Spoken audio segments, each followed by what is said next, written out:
Y'all, welcome back to Kentucky Fried Wargaming, where two guys who aren't qualified to talk about anything decide to talk about a game with hard math and chance. I'm Joe.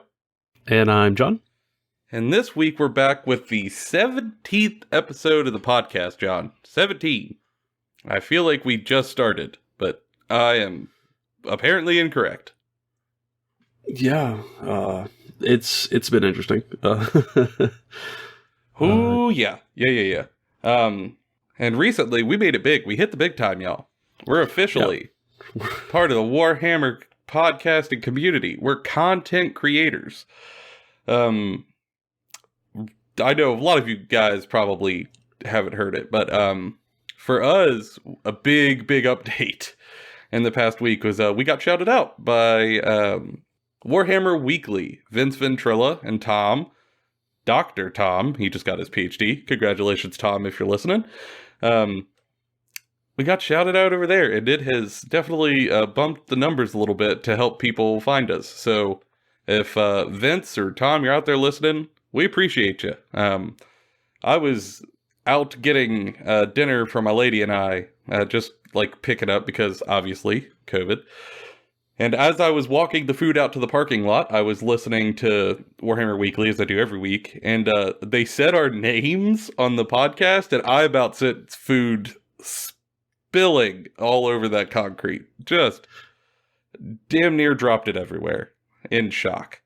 And I was like at work and just sweeping floors, and I get like 7 messages from Joe back to back to back, and I'm like, oh man, what happened? What is it, an emergency? What happened? And he goes, no, watch this video at this timestamp. I'm like, okay, got to it. And I was like, oh man, oh no. And oh hell, yeah, it shocked us because of course, like we've been listening to Warhammer Weekly forever. So when we started making Warhammer content, we really didn't know how long it would be until we were like welcomed into the community or felt like we were, actually producing content for folks. Turns out the answer is a couple of months before somebody finds you and kind of gives you a shout out. And it's very appreciated. For people out there, let me tell y'all, the algorithm is rough. and go ahead, John. And like that kind of brings me to a point of like we still feel new. Like we still feel like we're just two dudes talking in an empty room. Yep. So if you have any sort of suggestion or anything, please give it to them. We're new.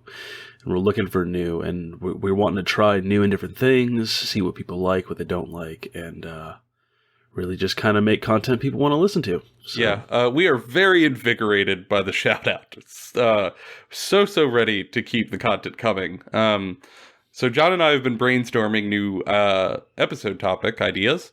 However, we've come to a bit of an impasse, that we wanted to get some feedback from the people who have found us and who do listen to us.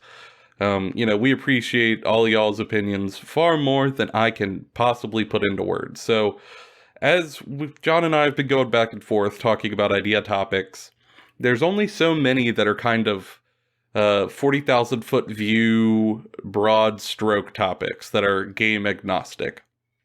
We still have a number of those left, but it is getting harder to come up with those. However, there's a host of specific topics that we could dive into, both from 40K and Age of Sigmar, and even other game systems if we get into it down the line and people are interested. So we wanted to reach out to you guys and ask, right at the top of the episode, would you want to see more specific topics? Maybe, we take an episode and dive deep on a particular faction that people are looking for, or dive into the lore of a faction or mechanics or something like that. Is that something you guys would want to see? And if it is, what would you want us to dive into?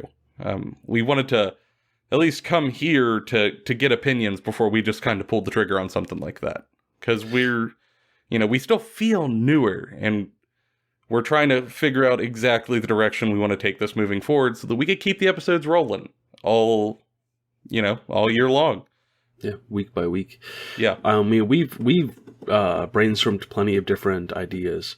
Like, having like book reviews, like doing like a lot of channels do it, a lot of podcasts do it, where they'll take like the new book for Age of Sigmar or 40k and they'll review it and they'll talk about its competitive nature or some of the lore.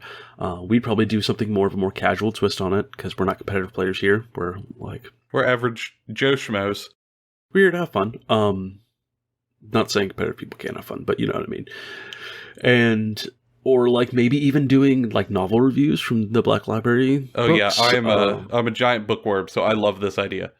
Yeah, that maybe talking about like we've even discussed doing a series where we have narrative games where we will like sit down in the podcast, brainstorm a setting and like narrative forces together, and then to let you guys know every week afterwards in our like beginning segment on this is what happened in our narrative game, and tell you guys a story as we're going on. So if any of these things sound interesting to you, let us know. We are here to make stuff for you to listen to. We're going to talk about this stuff regardless. What we record is based off of what you guys want. Yeah, we can record any conversation you would like. And even if that means like a news segment about what was talked about or revealed in the previous week, that's something we've kicked around, maybe throwing in if people want that, or maybe making it as a separate video on YouTube. We're open to any and all suggestions. So I know normally we save it till the end to like reach out to us on social media and whatnot, but in this instance, I'm front loading it because good Lord, we need the help. Yeah. Give us your ideas. Instagram, Twitter, YouTube comment section. I check them all. I check them compulsively. More than happy to have your feedback. We'd love it so we can make sure that we keep putting out things that y'all want to listen to. But I think that kind of is our opening plug done. So now we get to move on to the thing that I'm really excited for. Oh, yeah? Yes. So for the past few weeks, we've added the games played in hobby time. And the games played section has been a little slow. It's been a little slim. To say the least. There's not been a whole lot of gaming going on because, it is early 2021 and the pandemic is still here, which makes playing games difficult. There's no way around it. So, as I've mentioned before, I have gone a full year without playing a single tabletop game. I mean, no Age of Sigmar, no 40k, no Kill Team, no Warcry, no nothing. No game. But last weekend, I had my first games in over a year. And, it was a time. It was an absolute time. Had a blast, and I feel really invigorated to get back to the hobby. And, we're recording this like 1 week after I played those games, so I haven't told John anything for a full week, so to save it for this. We saved it for you. I did. I saved it for the viewers. Are you not entertained? We can't be quoting the Gladiator in this house, Joe. What? Yeah, we sure as shit can. Maximus Decimus Meridius did not die to allow us to not share his tale. Benjamin Franklin didn't die on that cross for us and not talk about the Gladiator in our podcast about Space Boys. Doing it for Dale. So I got 2 games in. 2 games. And they were a little slower because, well, none of us in my local gaming group had played in a year. So, kind of started off slow. First game, we did a 3-way game, a menage a trois of war. About to make that joke. You knew I had to make the joke, John. You knew it. So we had like a literal death battle. I mean, like, it was 3 death factions going to war. One of my friends was playing Ossiarch Bone Reapers, or hereforth mentioned as the Bony Boys. Bone Daddies. Yep, Bone Daddies. And then Mo was playing the Night Haunt. And I was playing my Lady's Flesh Eater Courts, because, well, they were ready to go, and I could transport them easily. So I learned that as I was playing them. And that was a mosh pit. An absolute mosh pit. A monster mash, if you will. It was. Learned a couple of things there. First off, it was a slow game, because like in a 3-way game, there's 3 turns per round. So the first turn, like, Jake charged Mo. And then Mo's turn came, and I had to go last, so Mo charged everything into Jake, and I was the awkward guy in the corner, just watching. Sipping whiskey sour going, "Hey guys, I'm new to the party." Yes, I was the guy at the punk show who didn't know anybody, so I just hung out in the back. Like, that was my game for a little while. And then finally I got to come into him, but the damage was done. I was just mopping up. It was brutal. Learned a couple of things. One, Night Haunt regeneration. Holy crap, they could bring back a lot of ghosts really quickly. That's something. Really impressive. Second thing, Ossiarch Bone Reapers. Man, they tough. They're friggin' durable. I sent the Terrorgeist into a unit of 10 basic foot soldiers, and I didn't pop them in a round. I had to like go through 2 rounds of combat to kill them. I mean, did you really not know that Ossiarch Bone Reapers are tough as nails beforehand? I mean, I knew they were like good, but last time I played, like, he was playing Petrifex Elite before they got nerfed, so like it was a very different experience.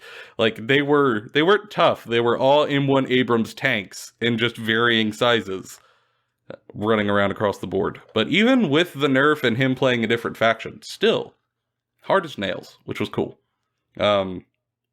But it's good to know they're still playable, but outside of the like busted, we can't ever die block of 80 dudes. Well, 2 blocks of 40 dudes, but yeah, same. Yeah, and I mean, we were playing at 1K a piece, so none of us were like rocking a super hardcore list, and I'd never played Flesh Eater Courts before in my life, so I'm sure I did not bring the best list on the face of the planet.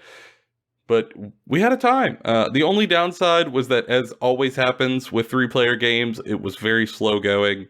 And with us not having played in a year, it was even more slow going. So we got to like the bottom of 2 in like 5 hours had passed, and one of the opponents had to go. So we called that game a wash, but it was a whole lot of blood had. Well, actually, there was no blood had. That was kind of sad.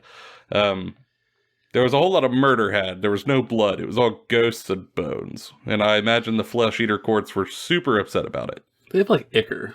Like the Flesh Eater Courts have like ichor for blood, I assume. Yeah, well, they have like rancid blood in their veins, I guess, but they regenerate, so like it doesn't really spill everywhere. But anywho, so then we get into the second game, where I played my first game of 40,000 9th edition, and we're gonna have a full episode on this topic, but long story short, man, learning a new edition is a bear.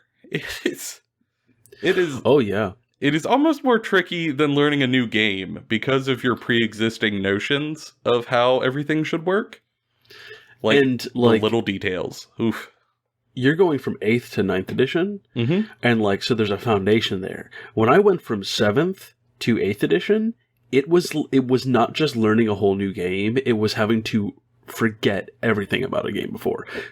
Oof. Because 6th and 7th edition were basically like the same edition with some changes, and then 8th edition completely changed everything. They got rid of the way you wound.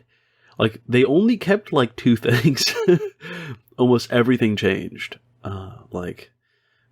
As it used to be, like, individual models didn't have movement characteristics. Each unit type determined your movement and what you could do with terrain and stuff. Like, you didn't have the whole like greater than, less than wounding anymore. Like, there used to be a chart. Blast template. Yeah, blast templates were a thing. You didn't just have like what was on the data sheet or keywords determined what you did. Like, there were special abilities that. There was just a list of special abilities in the back of the core rulebook that everything had. There were no keywords. Like, it was drastically different game. Yeah. In a lot of ways, it had some really good stuff. And they've taken some of that stuff and put it in 9th edition, which I think is great. But they've kept the streamlined stuff from 8th. I think that 9th edition is the best edition of the game currently. Like, that's been out. I'll tell you, it ran pretty well for Jake and I. So both of us were essentially playing our forces for the first time.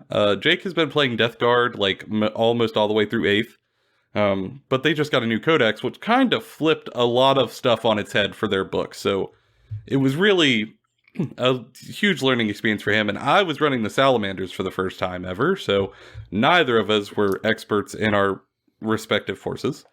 And neither of us had played Ninth Edition before, so that was also kind of a learning experience. But we had a slobber knocker of a game. Oh my good God, our dead piles were prodigious on both sides of the table. Let me tell you, Death Guard, pretty good. Pretty darn good. Like, I know some people were a little concerned before the book release, but man, I think they came out of it looking fairly good. And super flavorful, like putting off contagions and stuff, even though I hated it because it killed my dudes. It was just so cool. It fits the fluff, which makes it a lot more fun. Yes. I actually almost got like curb stomped. There was like one or two moments that allowed me to pull it back to just be a win on objective alone, but oh Lord, their ability to turn off Overwatch that I didn't know about until they were diving at me. Whoo! Wow. Again. Yeah, so like we ended up kind of in this big mosh pit towards the middle, and I moved my aggressors up so I could like have a 3-man aggressor squad. So when his like Demon Prince and Typhus charged me, I was planning on being like, haha, eat my flames. And then he's just like, oh, well, look at that. I'm immune to Overwatch. And I look like a Pikachu meme, just eyes agape. What do you mean you're immune to Overwatch? And sure enough, like, yep, can't Overwatch them. Oh no.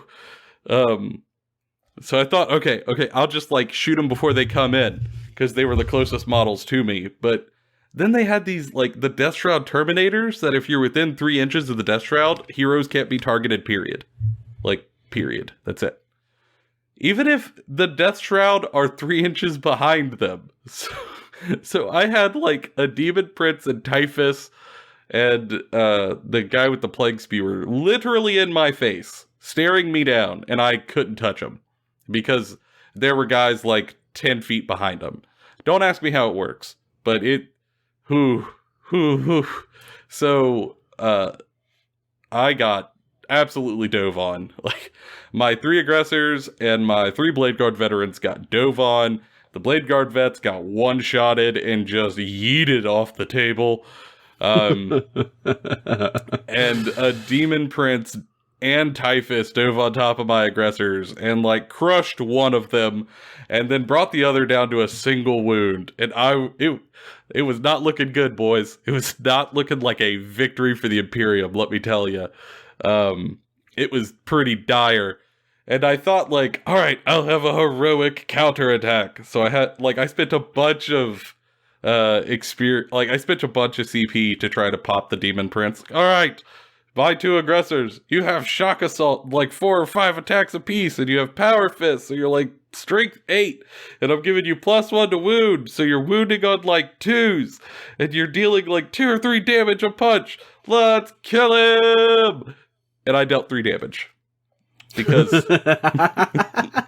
because that's how disgustingly resilient works. If I would have known all that, I still would have done what I did because I'm dumb. But yeah, my power fist became 1 damage power fist, which was the most anticlimactic thing ever.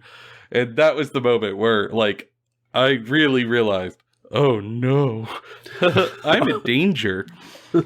I came to the wrong Danny. Yes, they kicked my ass in that Waffle House. However, there was a single play that saved it for me. So when he charged into my aggressors to spank my bottom, Typhus was just outside of 3 inches of the guys who gave him the, like, you can't target him aura. So my turn came around, and my apothecary came smashing through the wall like the Kool-Aid man, like literally crushed through the wall of a building behind my aggressors and just, brothers, you cannot fall, and picked them up and threw them back into the fight. So he, like, picked up my dead aggressor, healed my living aggressor, and then tossed them back towards Typhus. And I was kind of like looking through my book, because I've never played this faction, and I saw a combo where I could spend a CP to turn all of my flame weapons into pistol weapons for a phase, and then I spent a CP to where every 4+ to wound, I dealt a mortal wound because of the Prometheum cult. So, like, all 3 of my aggressors grabbed Typhus by the throat, pulled him close, and choked him while they turned on their flamers, and then sent him one-shotted back to the warp. And that gave me a little bit of time to get back in the game. Like, oh, those 3 aggressors are units. Well, now you have to take, like, pieces of Death Guard bits and put them on the base of them, but you gotta make, like, smoke smoldering effects over them. Yeah, I've gotta scorch them a little. Yeah, you gotta do that. Yeah, so they one-shotted Typhus, which, don't get me wrong, they then immediately got popped by the Demon Prince, who turned around and, like, literally one-shotted all 3 of them. But them killing Typhus gave me a moment to start to fight for the objective. So my custom captain came running in with the strength of Vulcan at, like, strength 8 with his power sword, or strength 7. So he could start fighting the Demon Prince. My Redemptor Dreadnought came around the building and dove in on the back line to start fighting. And while both of us lost a lot of units, I just barely came ahead on objectives and allowed me to win. But it was a really close margin. And I think if he would have just been able to stay within that 3-inch aura to where I couldn't shoot Typhus, I would have lost badly. He would have ruined me wholeheartedly. But in the end, it was a Pyrrhic Salamander's victory.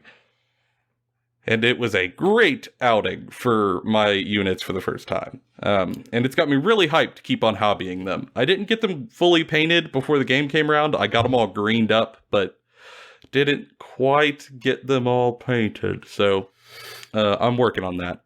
Yeah, I'm hoping the Bellacore release is across games so that I can bust out the Chaos again, and they'll get an update soon, and I can just bully you with Chaos Space Marines. You just can try. Just be mean. I have to be a mean man to you. We will hold firm as Vulcan demands. Yeah, it's so good to play a game again after a year. There's some rust to shake off, though, which we'll talk about in future episodes. In that evening, I came out of it with 2 episode ideas, so Yeah. We will get there. But having not played in a year, it felt really good, but it was a learning experience. Yeah, I can't wait to start playing more games again. I just need to get it going. Not that I have, the angel blood vaccine or whatever the conspiracy theory's calling it. Oh, maybe start going out and doing it. Good for you, Nephilim. I love Devil May Cry. That's cool. Yeah, I'm a big fan of that video game series. That's a hell of a game. I'm down for Angel Blood. Give me Dante powers. So, I don't have a lot to update on anybody. Been playing a lot of Total Warhammer. Been listening to more books for Warhammer. Got the new Beckwin, the first book in the Beckwin series. It's pretty good. Started Gaunt's Ghosts. Yeah. Because I've been avoiding it for years and meaning to, because there's so many damn books, but just getting into it now and gonna lose my mind. So good. Don't worry. It's all in the best way. Oh, yeah. But that being said, let's talk about today's topic. Yeah. This was also inspired by the same folks that we shouted out at the beginning of the episode, Warhammer Weekly, which, by the way, seriously, guys, if you're into, like, Age of Sigmar and you're not watching Warhammer Weekly every Wednesday, you're missing out. Like, I venture to say that if they're watching us, they're probably watching Warhammer Weekly. I would hope so, because they're way better at this than we are. So if y'all aren't watching them, go over there, subscribe to their channel on Vince Ventrella's channel, and also, like, Vince is a demigod of painting. Like, if you want paint tips, go there. But they recently did an episode that kind of had John and I doing a whole lot of talking off of the podcast, because it was incredibly interesting, specifically in terms of the polling that they did. But it was around the topic of NPE, or in long form, negative play experiences.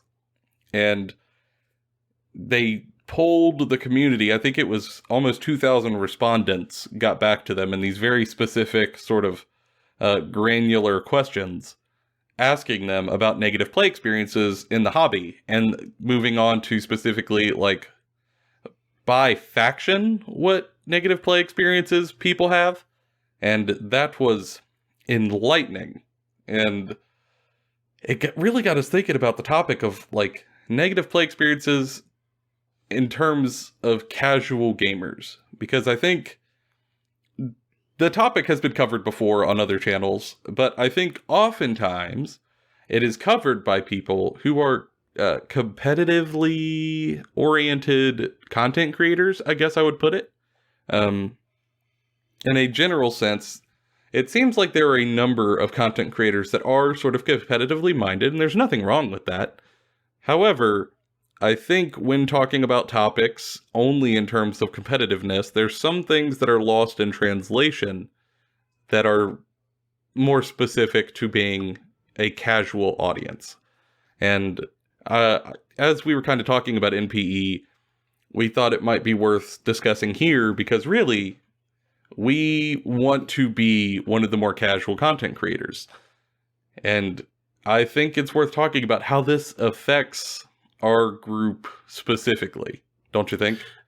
Yeah, and I think the survey does a really good job of flipping something that's talked about on the internet a lot on its head.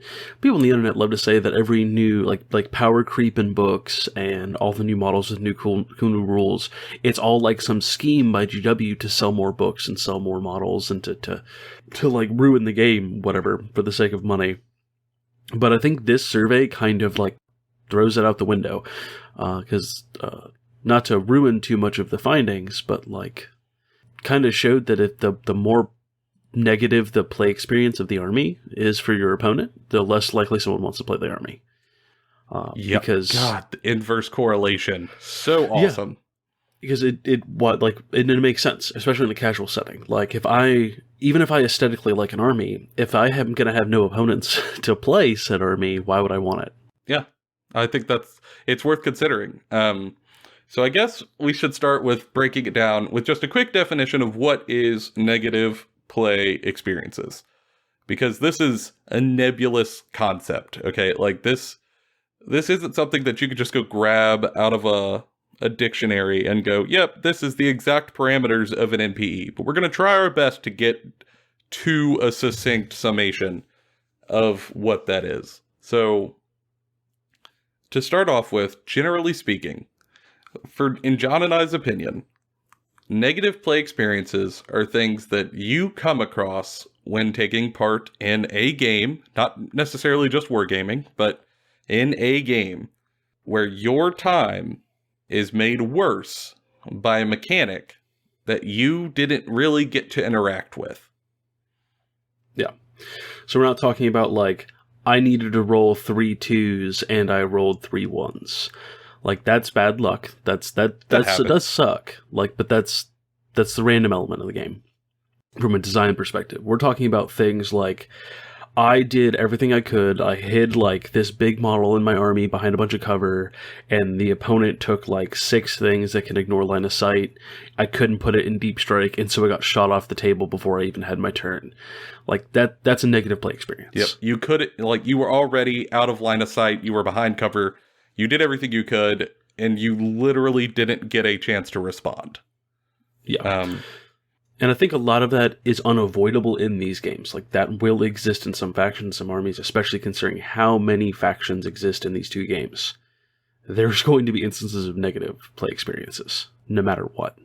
There are, but I think the number or the severity is going to vary. Yeah. Some factions just have more than others. It is one thing for my Sylvaneth to be able to, like, teleport between 2 wildwoods, but at least there you had the chance to stop me from putting up the wood.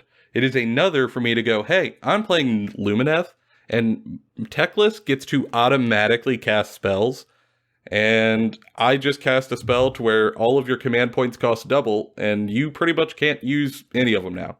So that's it. And, like, there's a difference between Sylvaneth Wildwoods, like, being placed on the table that allows you to teleport a unit over there to play the game, and, like, Skaven's, I summon this endless spell that takes an entire section of the table and makes it impassable, and it also does a bunch of mortal wounds near it. Whew, yeah, that's rough. There's levels of negative play experiences. Some of them aren't fun at all.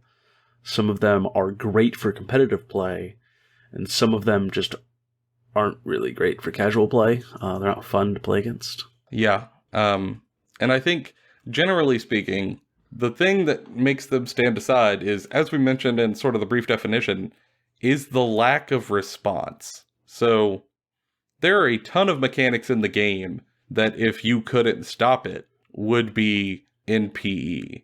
But they have ways that you could play around it. For example, let's say I'm playing Sylvaneth. If I could just instantly teleport every model I ever had around the table, that would be probably in PE. Like, you couldn't do anything about it. However, they gauge it by me having to summon a Wildwood somewhere. And you could stop that by having troops in the area where I would want to summon the Wildwood. And it shuts me down. Or I would have to cast a spell. But you obviously get to try and unbind the spell, so you could stop it. There's interaction there. It's one thing to look at your opponent and go, oh man, like you just pulled that off. Good for you. And it's another to go, well, I couldn't stop you, so of course you kind of pulled it off. That was going to happen no matter what I did. I guess I'm going to go get a beer now. Like, that lack of interactivity in any army is going to lead to NPE. And some armies have a whole lot of it, and some not so much. Yeah, and like I'll draw a parallel to like when we used to run LARP, right? And we would design a new monster, or we would design a new like boss mechanic or like fight mechanic. We had to always make instances, like we had to make it challenging. It had to be challenging for people, especially for veterans, and keep in mind there's probably going to be new folk there. And then also create points that are weaknesses and create points that are like exploitable, so that there is a back and forth. It isn't just I do the thing and you can't stop me. Like, I win and you can't stop me. Because that creates a bad time for the other opponent. Like, and from a design perspective, sometimes those just happen and exist. Like, we'll use Tzeentch as an example, right? Like, there's lots of stuff Tzeentch can do that you can't really affect. Like, or like the Miracle Dice and Sisters of Battle. They just get to have better luck. That's just something they get to have now. That doesn't mean that you should never play against them. It's just keep that in mind. And if you are playing those factions, also keep that in mind so that you don't layer on too much negative play experience.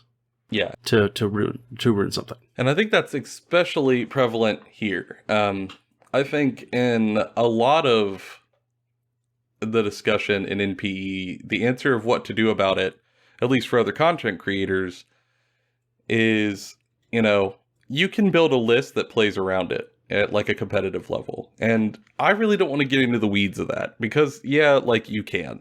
But I think at a casual setting, the thing that is more prevalent is just going back to the social contract. Like, is this a thing that if you're bringing all of the NPE, is this a thing that's going to allow your friends to have fun? If no, maybe don't quite push on it so hard. Or similarly, if your opponent's bringing a ton of NPE and you know it, maybe ask them not to, or at least to maybe tone it down a little because you really don't have a response. Because that's kind of the difference between competitive and casual, is competitive players are willing to put in the work and to buy whatever they have to buy to get a victory. But in a casual setting, you might just have the models you have. You might not have more disposable hobby dollars to go buy more stuff. You might only get to play once in a little while, so it's not worth it for you. Whatever the situation, but you're not willing to go drop however much you need to drop to mechanically answer something. But socially, I think we have a response because we are casuals. We aren't fighting for money. We aren't at a tournament bracket where we have to play through these games. You can kind of work around it. And you can play a faction that has a lot of MPE in it. Like we'll use Skaven as an example. Skaven have some MPE aspects to it. I just choose to not bring that stuff and instead bring other stuff that I find more fun and my opponents will find fun. And you can look at it as a challenge for finding that perfect little balance of competitive power and casual fun. Where you're not going to automatically lose from putting models on the table, but you're also not going to immediately win either. Yeah. And I think a lot of the advice for NPE spills over and is similar to our episode on playing a top-tier faction or playing a low-tier faction.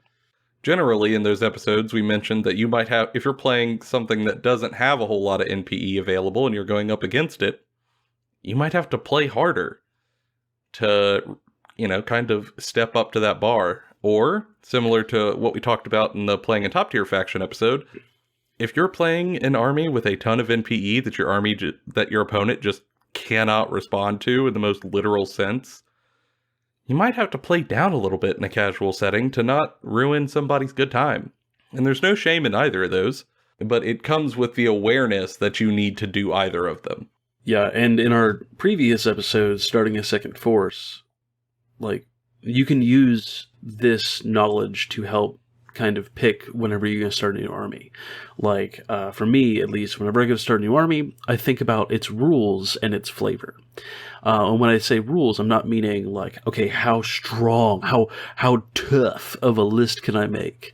Can I crush my nerd friends at this game?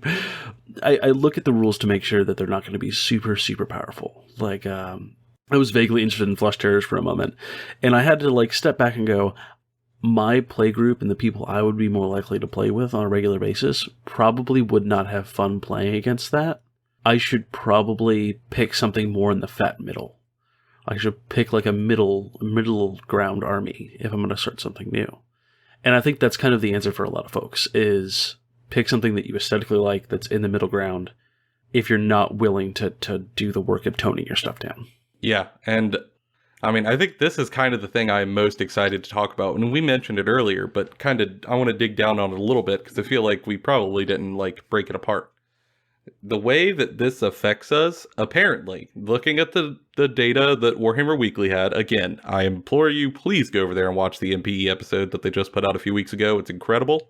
It's very enlightening. But they did their survey to ask a bunch of people their sort of experiences with NPE. And the most interesting piece of data that came out of that from all of these respondents, who are more than likely casual average players, it would appear that the way that NPE affects us, which I would not have expected, but makes sense upon sort of hindsight, is that there's an inverse correlation between armies with high amounts of NPE and popularity. Meaning that it seems that armies that come out the gate and are super, super powerful with a ton of ways to just shut down the opponent's army with no response chance, well, those armies don't appear to be terribly popular with most of the community, it would appear. Rather, the armies that kind of land somewhere in the middle, or the term in the fat middle, seem to be much more popular. And I would guess that that's because people in a casual setting don't want to just ruin their friends' days. When I was together playing with my buds over the weekend, we didn't bring the strongest list, and it's because, we hadn't played in a year. We're just there to roll dice and have a good time with our friends. And that means it is against your best interest to bring an army that's going to blow them off the table in a single turn. And there's also another side effect where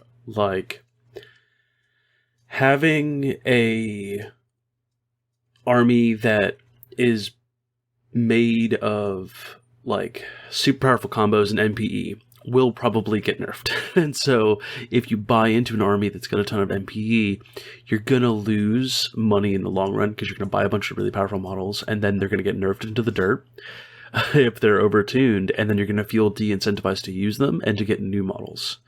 So I think a lot of people end up turning away from armies like that. Like I know lots of folk wait a month for an army to be released, a book to be released, before buying into something new to see what the FAQ does. Yeah, because you never know how that's going to shake them up. And if you're just sort of chasing the dragon, trying to get the most competitiveness out of your army, well, you might end up with something that you don't want for the long term. And if you're, an army flipper, that's cool.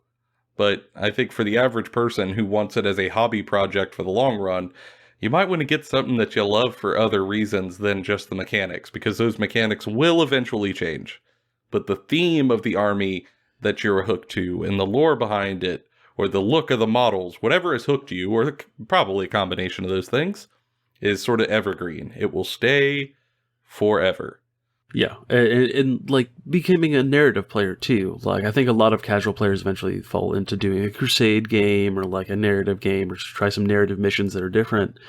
MPE can be used in those instances as balancing factors. That's a thing that we didn't touch on, but like having a, say, Imperial Guard player who's got a ton of stuff that ignores line of sight in the back of a defensive line. You've built this table to where it's a huge like trench warfare with a no man's land, and maybe I'm playing Chaos and I'm charging that line, but I have respawning units. That just adds to the narrative. Like it removes that being a negative play experience and instead makes it a narrative experience where his like back line tanks are kind of my objective to get to, because they're going to bombard my guys the whole way up the table. Yeah, and also, what a hell of a story. Like, oh yeah, that's great. That's wonderful. We're going to do that. It's going to be great. Yes. I can't wait for a new Imperial Guard book. I just can't wait to play against your Imperial Guard. I just want to play games, John. Just want to play games. Just spend a weekend playing games with each other. Going into chicken tender comas. Yeah. Oh God, that sounds good. We'll do TTS here soon. We can do TTS in the meantime. Yeah, we'll do TTS in the meantime. But once that time comes, we will be taking many a picture and we'll live tweet our bromance weekend. Yes. I will say also, just on a little note, I shared some pictures of the game I was playing on Instagram. People seem to like it, which is surprising. I'm new to this Instagram thing, so if folks like it, I will share pictures of my future hobby games also, because that apparently was something people like to see. Yeah, but we've discussed negative play experiences here in length. At the risk of beating it like a horse, being a dead horse, beating it like a horse. I don't know. I'm really beating it like a horse, John. That's a very different thing. These are very different topics. That's like getting whacked and getting whacked off. Like these are different things. John, you can't just say that on a podcast. Now we're really going to be down the algorithm hole. We're in YouTube jail. Whoopsies. So yeah, we don't want to beat off this horse, so I guess we'll end the episode. And before we go, I know we mentioned it at the beginning of the episode, but I'm going to mention it at the end of the episode also, because we're professional podcasters. Down below, there'll be links to our social medias. Again, I implore you, please give us your feedback in regards to the topics. We're trying to sort of plan out future episodes, and knowing how y'all are feeling about the idea of getting more specific, or if you got topics you specifically want addressed, that'll go a long way to helping us keep the hobby coming to you and in the way that you want the most. And that's been our goal from the beginning, and it's what we want to keep up, giving you sort of the fun hobby hangout time that you need to listen to while you're at work, paint your minis, building, whatever you got. But for now, that's been all of our opinions. Bonafide, Kentucky Fried. We'll see y'all next time.